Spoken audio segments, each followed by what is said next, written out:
case briefs, and so much more. LSData's got what you're looking for. The Second Circuit Court was tasked with a complex tax law case in 1990 dubbed Stephens v. Commissioner. It revolved around an intriguing question.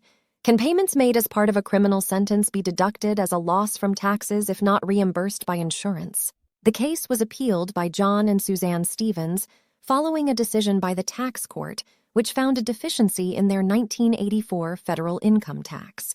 The central dispute was whether Jon Stephens could claim a deduction under Section 165 of the Internal Revenue Code for a restitution payment he made to Raytheon in 1984. In 1981, Stephens found himself on the wrong side of the law, indicted alongside others for defrauding Raytheon.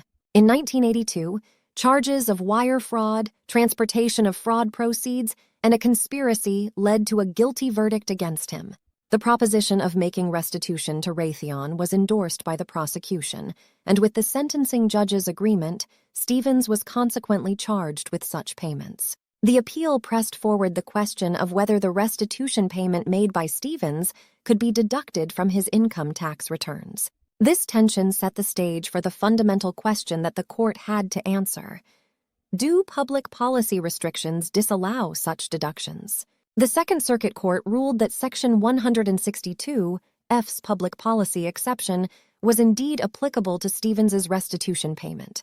The court found the payment to be of compensatory nature and consequently deductible. This decoupled it from falling directly under Section 165, as it wasn't considered a fine or a payment to the government.